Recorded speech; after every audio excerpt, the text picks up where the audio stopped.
So why would someone want to go for a stocks and shares ISA versus a GIA, general investment account? It is a really bad example, but let's just say that the stocks and shares ISA is like a shoe on a foot. So it won't move forward by itself, but it protects your foot as you move forwards. And protection is from tax here. So a general investment account is just like a naked foot. You're just barefoot. Down the road. Yeah, you're just barefoot running down the road, and all the tax rocks on the floor are just going to stab up your little portfolio. Whereas if you put it inside of a stocks and shares ISA, it's a wrapper, a tax wrapper. It protects it from capital gains and dividends tax, which are significant if you invest over a long period of time. Hello everyone, welcome to this week's episode of the Mr MoneyJar show. Today we are joined by Damien Jordan, aka Damien Talks Money, one of the most accomplished YouTubers in the country, known for his investing prowess, for his timely news pieces, and for his sense of humor. On today's episode, we're going to be talking about index funds, how to invest in them. It's a real masterclass in index funds. He does this all day and we go toe to toe throughout the whole episode. So if you're into investing, you're going to enjoy it. You're tuned into the Mr MoneyJar show. It's showtime. Damien, how are you? I'm good, mate. How are you? Very, very good. Thank you. Thank you for coming down, joining. Do you call everyone a very special guest? I do, to be fair. but I really appreciate you coming down and sharing your expertise with us. And we're looking forward to getting into today's discussion. Mm-hmm. I think what's interesting about our relationship is I probably know you more online than I do offline. We met for the first time at an event a few weeks ago. So it'd be interesting to hear how you got into what you're doing now and what your background is. Yeah. So I worked in finance for about a decade, and I did a finance degree, but none of that really taught me anything about what I talk about now. You know, the biggest kept secret in finance is that no one knows anything about finance. I think they know how to sell the products that they work on, and they're quite niche. Personal finance is through my own mishaps, really, and desire to be financially secure, because I grew up in an environment that wasn't secure. So I think you crave it, and that kind of led me. And then the channel itself was just born out of boredom in, it was more, if you're going to do it, Damien, now's the time, because I always listened to financial YouTubers and thought, oh, I could do that, or I'd give that a good go. Who was doing it before you started? Who were the main people? In the UK or? In the UK, yeah. Yeah, Mama Furfer, Pension Craft, Pete Matthews, Meaningful Money. Yep. Humble Penny. Ken and Mary. Yeah, there was another guy called Financial Education and Freedom who, I think he got poorly, or maybe he just stopped. And then Money Unshackled. Do you remember those guys? Not heard of, no. No, they stopped as well. Yeah. Okay, so you got started in the pandemic, basically. Yeah. First time. And your channel's grown quite a lot. How many subs are you at now? About 140,000. Okay, I think. That's decent. Yeah. Yeah. And what sort of topics do you cover on your channel? Oh, yeah. I mean, it started as what is an index fund, which I think will be useful to today's chat, obviously. But then it's evolved now to a little bit of politics. I talk, like the Bank of England, and I also talk about investing and fund selection and things like this. So bit of the macro, bit of the micro, really. I try and cover it all. A holistic view. I do a lot of behavioral economics as well, which I think is quite interesting. Yeah. So I'm a big fan of your videos. I watch each of your videos once they come out, and I would aspire to have YouTube content like yours, because one of the things that speaks to me is your use of data and reports in your videos. So it's not just you speaking to a camera about what your opinion is, you actually back it up with really quite meaty reports from the ONS and from the OBR and that sort of thing. So do definitely check out Damien's channel if you're into that. But today we are going to talk about investing. Yeah. And I'd really love for today's conversation to almost be like from step one, for someone who doesn't understand what investing is, for someone who's perhaps a bit scared about it. How do they get started? And just to guide them through step by step some of the considerations and how it all works. And as you said, you talk about index funds. So just to start that off, how did you get started investing, and how long have you been investing for? Yeah, and first of all, I think it's a good chat to have, because this is the most meaningful one. 0 to 1 is the hardest bit, isn't it? My channel might be like 1 to 10 now, but that 0 to 1 is the most impactful point. So for me personally, I got started with index funds through getting it all wrong. I think, the common thing that you do when you start investing is you think it's trading. There's a very big difference between trading and investing. There's a huge difference between trading and investing, but because of the way investing is portrayed in the media, and that even comes down to the regulators as well, it's portrayed as very risky, high octane, Wolf of Wall Street. These are the images that people have when they talk about investing. And that, I think, means that people, the first place they go is like Forex trading and derivatives and CFDs and and I did all of that. And I lost loads of money. Well, lots of money at the time for me, £1,000, whatever. So that's where I started. And there was years of mistakes and doing all the things that you shouldn't do, like building up a bit and then blowing it all on a lad's holiday in Ibiza and all of that. So, yeah.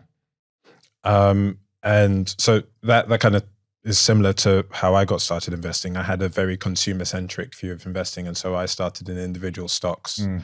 And I didn't lose that much money. I started with quite a small amount of money, to be fair. But it was only once I started to read and educate myself that I found that there was a way to invest that was kind of monthly, regular, and allowed you to take the emotion out of investing. So I remember when I was in individual stocks, I was checking my investing app like every single day, multiple times a day, like more than my social media, to see whether stuff had increased or decreased. Had that been your experience as well? Yeah, definitely. And what most people don't realize is just because you like a company doesn't mean that you should buy it. Absolutely. Yeah. And I get this all the time from people. I was speaking to a guy the other day and he's like, I'm a tech guy.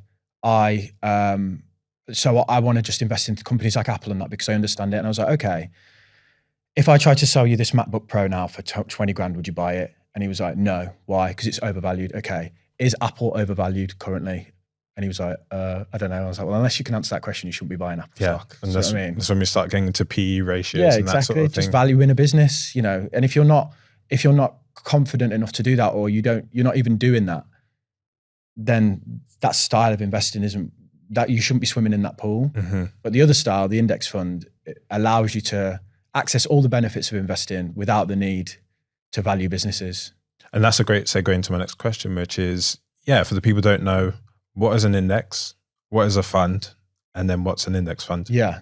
So the financial world is full of jargon that's probably put there as a barrier for people, because then they pay fees to professionals to access that information. An index, in its simplest form, is just a list. It's just a list compiled by a business that says, we think these are the top 100 companies in the UK. That's the FTSE 100, the Financial Times Stock Exchange 100, or the S&P 500, the Standards & Poor's 500, which is the 500 or so biggest businesses in America, according to Standards & Poor. So the index is a list. A fund is a pot of money. Think of it that way. Again, there's nuance to that, but let's keep it real simple and just think it's a big load of money. So an index fund is a big pot of money that tracks a list of predetermined companies by one of these organizations. Yeah, and they were created by Jack Bogle, weren't they? The founder of Vanguard, who wanted to create a way for just regular, everyday people to invest on a monthly basis. So the retail index funds were. So they existed, but they were. So the indexes existed for ages. An index is just a way that people benchmark their performance versus everyone else. It's kind of like the ghost car on a racing track. It's like, okay, the market, as you might call it, which might be the top 500 companies in America has performed like this. How have we performed compared to that? And that's a way to kind of measure our performance. What Jack did when he was at university, or John, whatever you want to call him. He's both, it's John weird. Jack Bogle. We like Jack, so we'll call him Jack. Call the man what he wants to be called. He realized that not all these professionals weren't beating the ghost car. They weren't beating the index. So he said, rather than everyone, trying to create these fancy things to beat the index, why don't I just give people the ability to track the market, track the index? And he introduced the first retail index fund. Yeah. And the other thing to be wary of is the stock market is a market of people buying and selling to each other. So you use the ghost car analogy. I use the almost 100-meter sprint analogy. Not everyone can come first. Yeah. Like half the people have to underperform the market, less the cost of investing, less the cost of fees and professional advice. So what Bogle found out is that if you can track the stock market average, you can actually do all right. Yeah. Over time. Yeah. Yeah, you can do very well. Yeah. Yeah. And I asked the question to people, why do you want to beat the market? Why do you want to outperform this vehicle that has produced amazing returns for people for 100 odd years. Just, stick your coins on that ride and let it go, So for people who want to get started investing in index funds, what are some of the considerations then?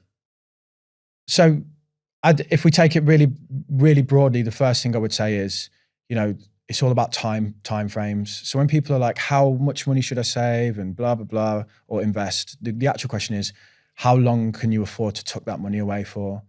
You want to be looking at it as 10 years plus.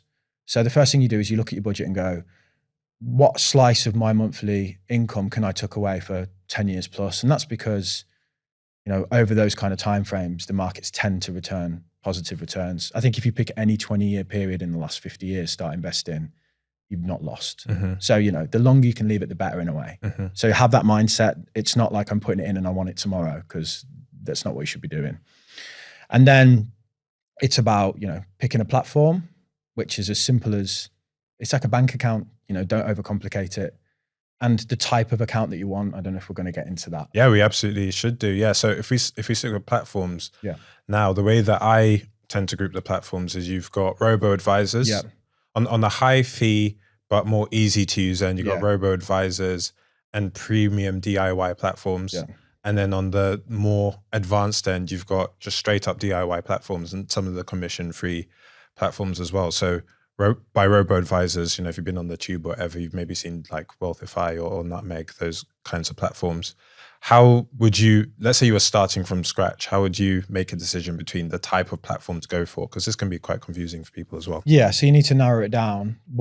First of all, you want to make sure they're authorized and regulated in the UK. Absolutely. All of them should be, really. You want to make sure that they've got the right type of account that you want. I think a common mistake people make is they start investing through a general investment account, and then years down the line they go, oh, I could have stuck it all inside of a stocks and shares ISA, or which is just a wrapper that protects your investments from tax. So it's, have they got the right style of account that I want? And another example is people might stick money in a SIP and then go, oh, I can't actually access that now until I'm in my 50s. And then the style of investment. So do you want to buy individual companies? Do you want to buy index funds? Do you want to do a bit of both? There's nothing wrong with doing a bit of both, but you need to have that.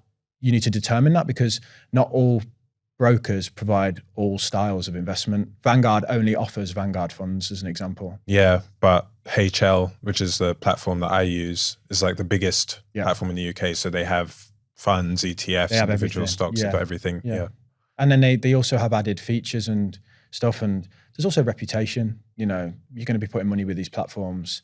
I think the regulations that exist in the UK are very robust, and that you can trust all of them. You can trust your money with them because of the regulations. But certain people want to know that they're with, like a huge business rather than a startup. And I think that's an important question to ask yourself. So yeah, that's a platform level. And yeah, I really love that breakdown on how you choose one platform versus the next. Kind of like, what would you like to have access to, the types of investments you'd like to have access to. And you can generally go on the websites or the apps and check that thing out. But then you also mentioned the types of accounts. So why would someone want to go for a stocks and shares ISA versus a GIA, general investment account? It is a really bad example, but let's just say that the stocks and shares ISA is like a shoe on a foot. Okay. So it won't move forward by itself, but it protects your foot as you move forwards. And protection is from tax here. So a general investment account is just like a naked foot running down the road. Yeah, you're just barefoot running down the road, and all the tax rocks on the floor are just going to stab up your little portfolio. Whereas if you put it inside of a stocks and shares ISA, it's a wrapper, a tax wrapper. It protects it from capital gains and dividends tax, which are significant if you invest over a long period of time. Okay. I was wondering where you were going to go with this analogy. I actually think it's genius, so I'm going to build upon it. And if the general investment account is like your barefoot person and your stocks and shares ISA is like your shoe, then your self-invested personal pension, or SIP, is like the shoe that you can't take off until you're 55. Yeah, that's so good. Yeah. All right. Yeah, you've been like glued into them. Yeah, but they're just, people really struggle with this concept of like tax wrapper, but think of it as just protection. It's not the investment. It's just the thing that wraps around your investments to protect them. Well, let's tell the people about what happens if you don't, right? So if you invest in an asset in the UK and it increases in value and you sell it, that's what's called a capital gain. Yeah. And you'd normally have to pay tax on that. Equally, the money that you get from funds through dividends and that sort of thing, if that pushes you into higher tax brackets, you'd normally have to declare that and pay tax on them. But if you put it in a stocks and shares ISA, yeah, you don't pay those associated taxes ever. And also, it's worth noting that they've reduced those allowances. So they've reduced the capital gains allowance. They've reduced the dividend. I think it was 2,000. It's coming down to 500. Yep. So, you know, a £500 dividend, people would say, oh, that sounds like a lot of money. But when you're talking about this is the kind of money that you're investing for your retirement, if you've got a few £100,000, you're going to be getting more than £500 a year in dividends on that. And because ISAs have rules around them where you can only put £20,000 a year into all of your ISAs at the moment, if you realise down the line, oh, I've got £200,000 here, it should be in an ISA, you can't just whack it in. You kind of got to, it's going to take you 10 years to migrate that portfolio over. Yeah. So you're just future-proofing, you know, you just, that's why I would just say for most people, it makes sense to just start with an ISA or a SIP. Yeah, start as you mean to go on. Yeah. So you've selected your investment platform. You've opened your account that shelters you from tax. You put on your shoe. Yeah. Shelters you from tax. Then it comes down to selecting the type of fund, index fund that you'd like to invest into. Now, something that I've seen both with clients, but I remember when I first started investing too, is that you'll go into an investment platform and you will put in fund and just like 100 different funds will come up. Like, how do you navigate that as a... Yeah, I mean, you can't really go, there's nothing I can sit here and explain it in 5 seconds, but what you do is you understand how to, you teach a man to fish, you understand how to decipher what that fund is. So understand as well, it's very much like walking into a supermarket and you see 40 brands of olive oil on the shelf. A lot of them are doing the exact same thing, but there's just brands. So you'll see like Vanguard, iShares, X-Trackers. These are just the companies that are providing the fund. They are the brand, yeah? So it's Vanguard's fund. And then it will tell you what the fund does. S&P 500, which is what we said before. So that's just Vanguard saying, we're tracking the S&P 500, which is that list that we spoke of before. The main thing I would say is every single fund has to provide what's called a key information document. And within that, it will tell you what the index fund is trying to achieve. And if you copy and paste the index, it always says the index in quotation marks, and paste that into Google, it will literally say, this is what that index does. These are the businesses that are included in that. You know, this is how it tracks it, blah, blah, blah. So rather than sitting here and getting really bogged down in all of the little bits, because they put like UCITS on there, which is like a European regulation standard and things like this, it's just going to blow people's minds and make it seem more complicated than it is.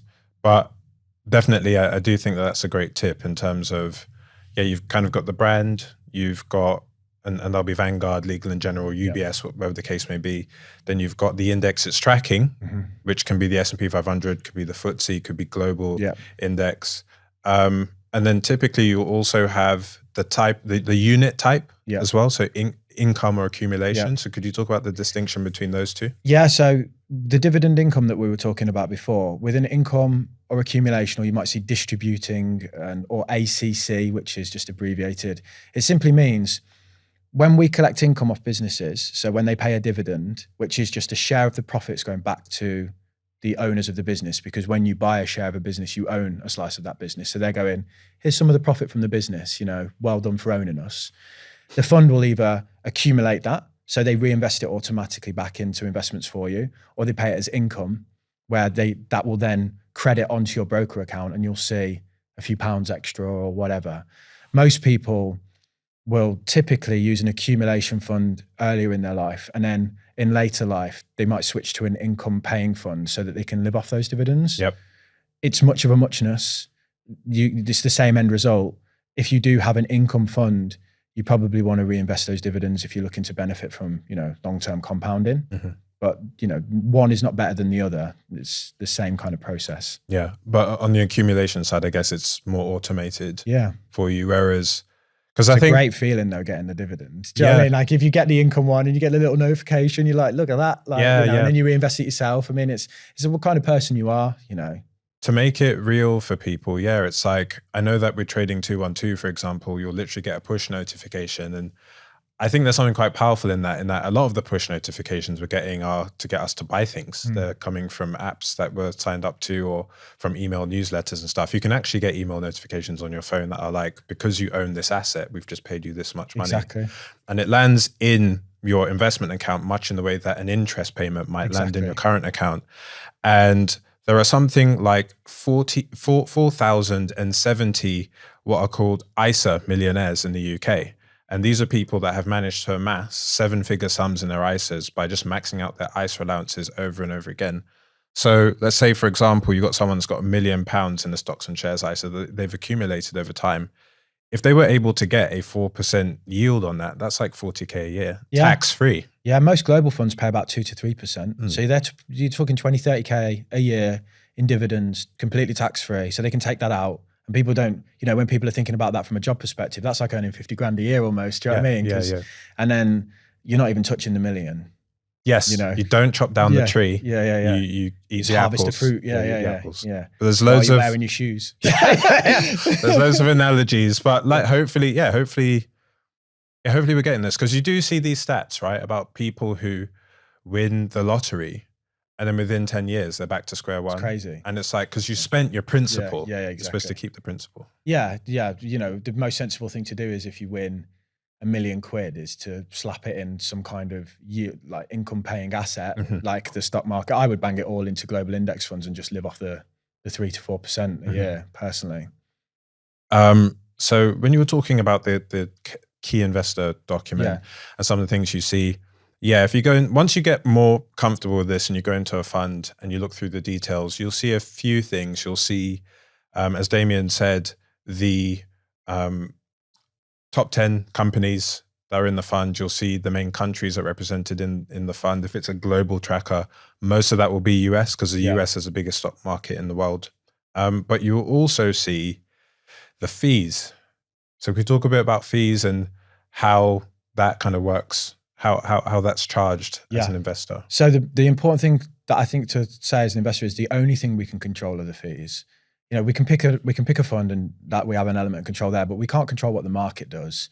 But we can control fees, and fees provide a return or a negative return. So if investments compound, fees reverse compound. They reduce the part. And I think at the average rate of return of the market over 30 years, if you have a 1% fee, it takes 25% of your portfolio. So people find it hard to wrap their head around that a 1% fee can take a quarter of your investments. But this is why I have issues with certain financial advisors in this country that take massive fees, 5% plus you can pay. And it's a lot of money. Yeah. So, fees aren't everything, and we'll get into why, but they are certainly a thing. And you'll see them listed on the key information documents, ongoing charge rate, OCR, it might be called, or you might even see a total expense ratio, which is a TER. There would normally be a percentage, or expressed as a decimal. 0.22 would be, 0.22% a year. Yep. And that's how much they're taking out of the fund each year to manage, operate, to cover their costs, etc. Yeah. Which means that if you have 2 different funds that are tracking the same index, 2 different brands doing that, and one of them is charging a higher fee than the other, then it makes more sense to go with the lower fee one. Because to use your olive oil example, or like anything in the supermarket, you go to the toothpaste section, there's just like 50 different brands of toothpaste. The ingredients are the same. Exactly. The guts are actually the same. So that's one way to distinguish between 2 of them. It's also worth noting that at the platform level, there is also a fee being charged as well. Yes. Yeah. So these fees can come in different formats. They can be like a percentage fee, like we just said there. So Vanguard, as an example, charge 0.15% platform fee. This caps out at around £300 a year, but that's how they charge it. Whereas others might have dealing fees. So you'll be used to those on Hargreaves Lansdown. They have. Although they don't do it for funds. They only do it for stocks. They have like, they charge all different types of fees, and it can work out quite effective, especially once you have larger portfolios on HL. Yeah. But you need to wrap your head around the fees. It's quite, unfortunately, it's not like you keep coming back to the supermarket model. You go in there, you're paying in pounds, and they're not charging you a percentage when you get home or anything like this. But with platforms, the fees can be a bit all over the place. Other fees are FX fees. So these are the fees for buying investments that aren't listed in pounds. Yes. Yeah. So they can add up. If you're investing in a dollar denominated fund, for example, you'll pay every time to convert. So yeah, consider those. But if you invest in a UK fund, which is investing in US stocks, then that's just wrapped up into the fee that they charge you. Yeah, so they will be if you're buying a fund that's UK listed but is buying American assets, someone's paying an FX fee somewhere, but they get a massive economy of scale. So you would rather the fund provider do the conversion than you. So I always buy funds listed in pounds because I don't want to pay the FX fee. Like you say, it's wrapped up into the fee of it. They might have other little costs that are included, but yeah, they're going to get a much better deal converting billions than I can on a few $100 a month. Yep. Okay, so we've gone platform, we've gone account, we've gone index funds, but I really want to nail it down. Like how do you actually buy the thing?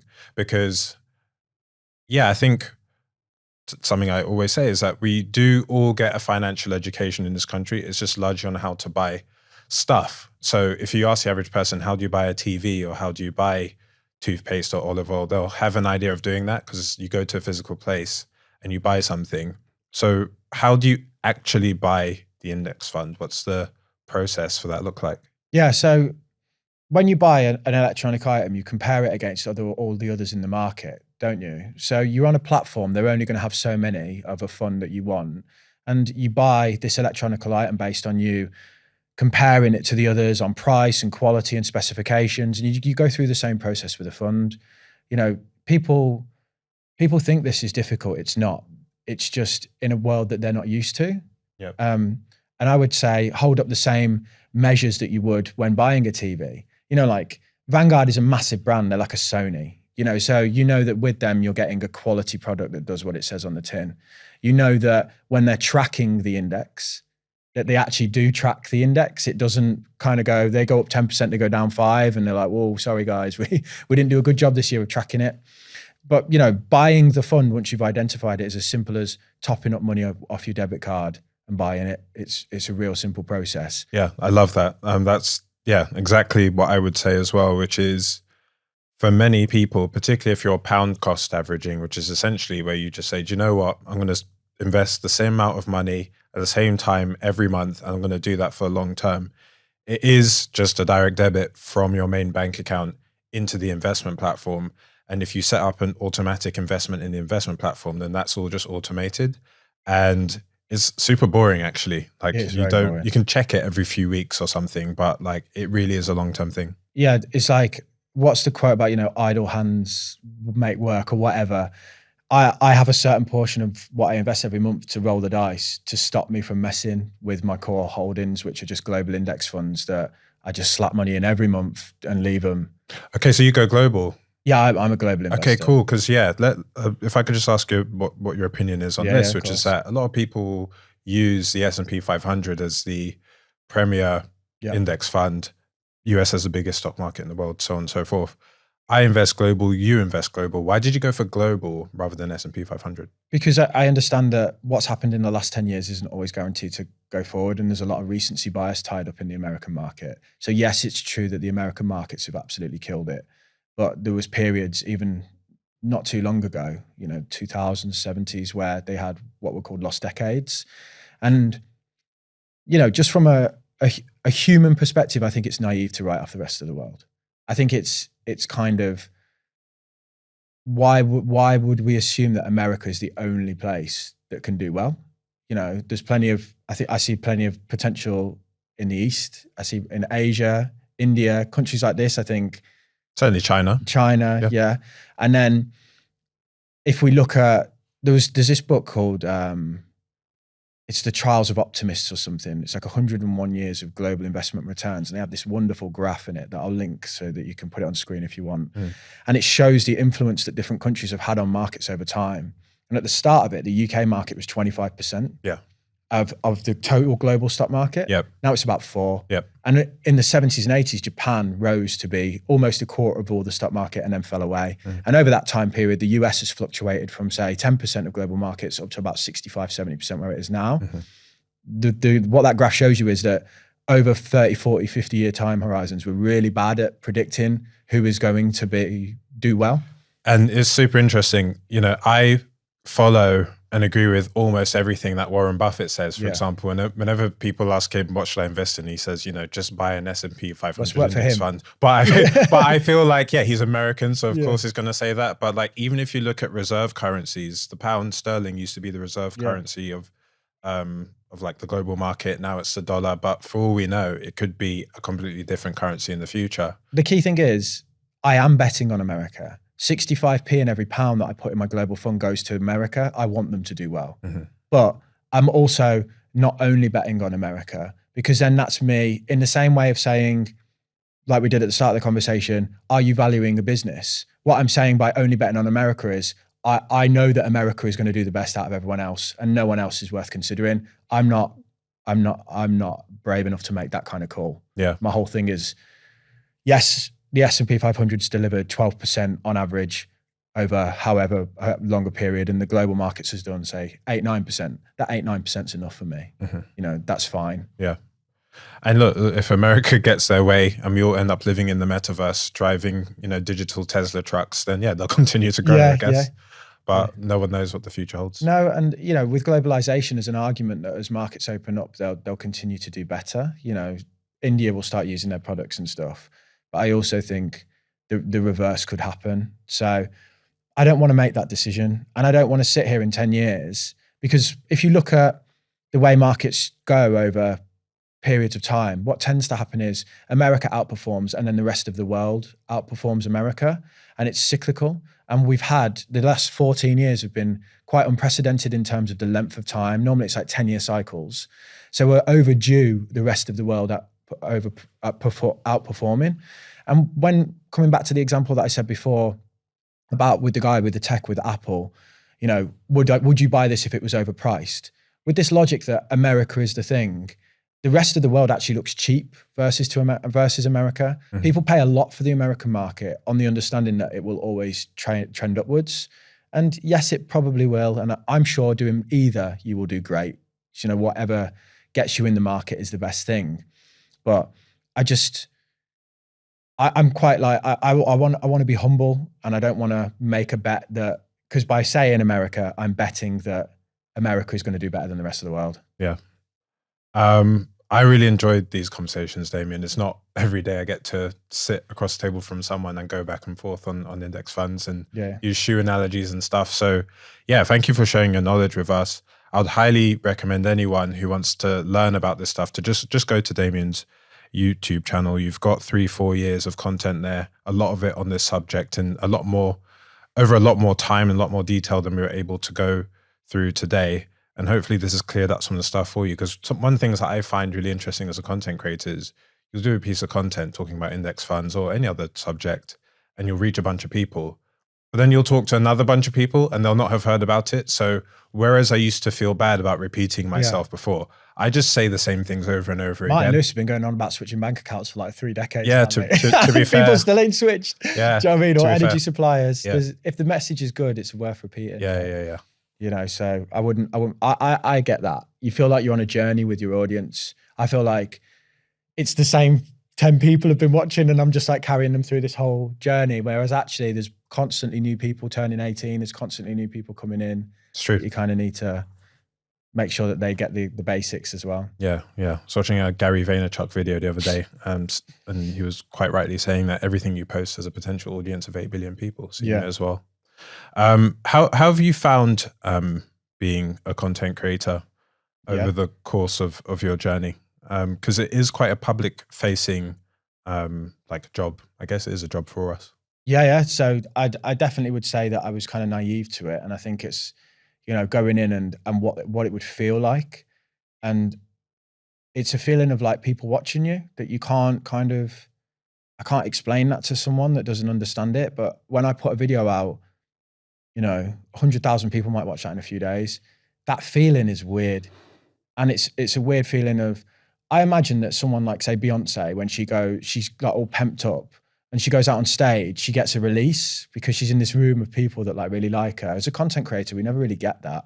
We just get that feeling of like angst about like, is this going to go well? And you throw it out and then, absolutely, so I found that that hard, which surprised me because I'm from like a pressured sales background. I come from an environment of like, you know, financial sales and targets and things. I thought I was quite tough. Yeah. But yeah, that was something that I didn't expect. Yeah. And I know you can't go into the details too much today, but you did have an incident a few months ago where you were physically attacked by someone.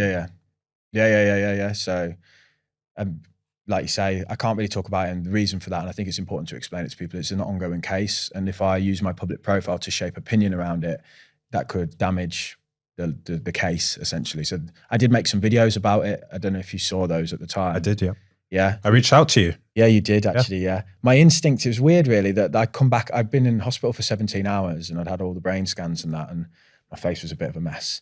And I came back and my instinct was like, just talk on YouTube. So I say about YouTube's this place where I feel quite exposed, but it's also the place I go to kind of share my feelings now, which is kind of weird. It's like... And I'm really happy that you did that, Damien, as a man, right? Because I started out by just following you on YouTube. So you were just the person in the thumbnails that I would see. I saw that happen to you, and I must say, even though it didn't happen to me, and I haven't had something that happened to me, it felt like it happened to me. Because as far as I'm concerned, we're fighting the same fight. I was like, gosh, if that can happen to him, like that can happen to any one of us. And I just really respected you for sharing your experience with all of us, for being so vulnerable on camera. And yeah, I just had to reach out, man, and just be like, look, I hope you're okay. Yeah. So like, when it goes to court, I'm going to have to do a witness statement. And I've thought long and hard about what will I say. And typically the witness statement things are like, this has ruined my life or blah, blah, blah.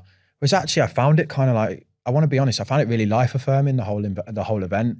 Getting smacked in the face is not a nice thing, you know, and the whole aftermath. And I struggle in London. Like, I'm in a public place, and once you've been attacked, you then start to think like, that's a thing that can happen to me. Most people don't think that those things are going to happen to them. I can imagine people that survive like terrorist attacks and that really then struggle to go into public places because you kind of just think, it's not going to happen. Do you know what I mean? I'm not comparing my thing to that, but you know, it's that similar kind of psychological space. Yeah. Like, I don't like people being in my space and that, but what I'll stand there on the day is and say, I don't really care what happens to you now. Like I've dealt with what happened to me and I overcame that. And I used that to go home and like raise awareness, and people said it helped them. And we raised thousands of pounds for legal aid. And actually like, it's been a pretty good thing for my life in a roundabout way. And that's how it's impacted me. So, you know, silver lining or whatever. I mean, I would like to not have the lip scar, but you know, it's character building. But yeah, it's funny really that I think you go through the stages of like anger and all of this, but whatever happens to this bloke now, he's clearly got issues and I don't know where they come from. And I'm sure that if I knew his circumstances, I'd probably feel sorry for him. But I know for me now, he doesn't really matter to my life and where I'm going, and I'm kind of over it. And I see the whole thing as a positive. Yeah, that's a very mature place to come at it from, man. And like your platform has also taken you to some great heights as well. Like you met Rishi Sunak quite earlier on this year as well. Can you speak a bit about that? Yeah. I mean, that's them trying to like be cool, right? I think, or like appeal to that world, because I think they know coming up to an election, actually, there's a whole conversation here that we don't control or have any influence over. And I think what most people don't realize is the press gets special access to information prior to it launching, kind of like an embargo, or like MKBHD getting a mobile phone 2 weeks before it launches so we can have a play with it. So what that means is then that the press have this kind of thing of like, we want to say what we want to say, but we also don't want to lose these privileges, you know, to information, because otherwise we'll be behind everyone else. Whereas YouTube's like the Wild West, people just say what they want when they want, and they have no control or influence over that. So I think we'll see more of them trying to bring in the creator space. It was all he was in the room for a couple of minutes, and what you realize is the politicians are just the faces of a lot of people working behind the scenes. And actually, I think a lot of the time when we see politicians speak on a subject and we're like, you don't have no idea what you're going on about, It's because they don't. Okay. But what I mean is there's hundreds of really competent people behind the scenes there's trying. thousands of civil servants. And they've been given like a one pager that's like, these are the bullet points, go out there. And someone asks them a question, they're like, and it makes you think that the whole lot of them are incompetent, whereas actually they're like puppets in a way in that sense. And which that's just so really funny. But it is a difficult job. Like it's a job. Right? Being able to condense all the information and then actually go out and speak on camera and have you done any news yet? No. Okay. I know you have. Yeah, I've done that. I kind of steer clear of it, to be honest, because it scares the crap out of me. Done a bit of news and like, they'll be asked a question and then they'll come back to that same line and stuff, and there's collective responsibility. So you are seeing one person on the screen, but there are just, tens of thousands of civil servants. Yeah, exactly. And there's smart people and they might make bad decisions. They might make good decisions long term. But when with the politicians, it's like, it's very much, they're just reading off the same sheet and they got very surface level knowledge, and it is surreal. Mm-hmm. Like every politician I met that day said the exact same line to me. Did you know that 50% of that? I'm like, I fucking know now. Like, because everyone said it to me. Do you know what I mean? They're just quoting these stats that have been fed to them. And really, it's almost like you actually want the people who are behind the scenes, who are drawing up the policy and legislation, to be the ones who are talking, but that's not the world we live in, I think we got a little bit of that in the pandemic with Patrick Verlance and Chris Whitty. Yeah. We had the experts actually out there, and I loved Chris Whitty. And you saw like, actually these are they're just not very, I mean, can't call a politician dynamic really on camera, can you? But no, spot on. Yeah. There was one more question I wanted to ask you before we ask the question that we ask all our guests. Yeah. What was the question? That was it. Yeah. So to use your MKBHD example, Marques Brownlee, for people who haven't heard of him, tech review on YouTube, would you want to get the iPhone early? Would you want to be contacted by the OBR or the ONS and going, look, we're publishing inflation figures. I think inflation figures come out like every third Wednesday of the month or something, but we're giving them to you a week early because we see that you command an audience of tens of thousands of people, and we just like to show them to you. Would you like to see that happen for content creators? I had that experience with Downing Street, and I'm not in a rush to repeat it because there's a whole load of like, you have to send the video off for them to see and things like this, and that to me then compromises the message. Becomes like a brand partnership. Yeah, I just want to be left alone. Yeah. It served me well. I'm there for my audience, no one else. And as soon as any organization comes in and gives me a privilege, they expect something back. I'm perfectly fine just reacting to it on the day that it's released. And that's fine by me. I don't need special access and privilege. It's different with a phone review because there's 1,000 other creators, isn't there? But MKBHD, to come back to that example, what he does is he takes his time and he releases a video.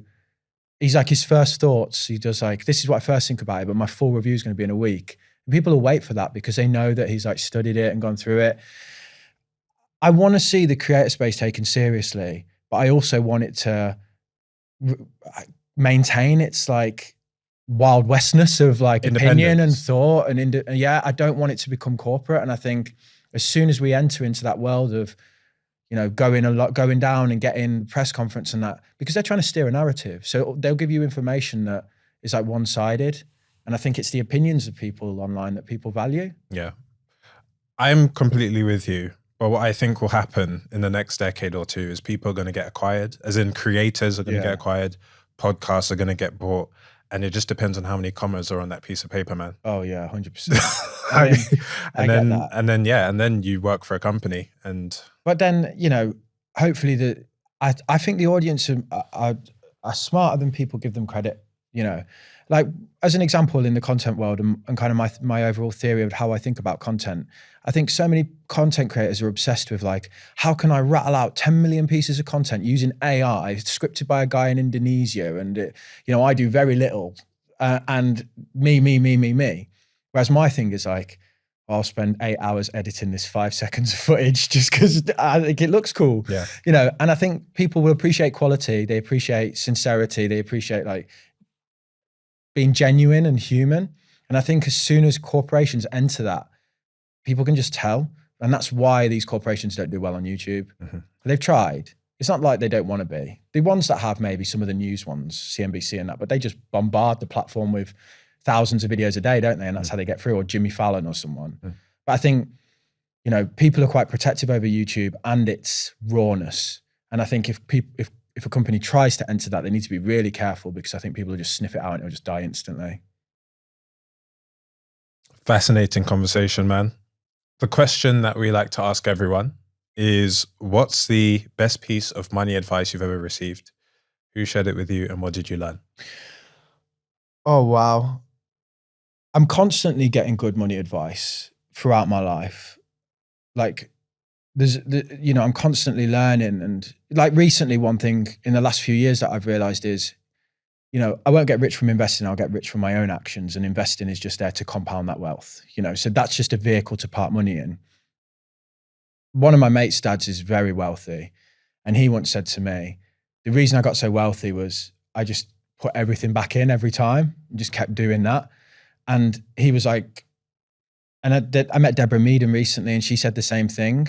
And it's that belief in your own actions that I think kind of ties into what I'm saying about investing. You are the best ROI that you will ever achieve. And you skilling up yourself, you know, investing in yourself, even just trying to get a promotion at work, that will produce the biggest returns in your life, not buying Tesla or whatever. That's just a vehicle to compound your wealth, which kind of suits my whole investing mantra of, I buy a global index because I don't want to think about it. I just took money into it, and then I focus on my own actions and life and things like this. I try and find a million ways to say that in a video without everyone getting bored. Yeah.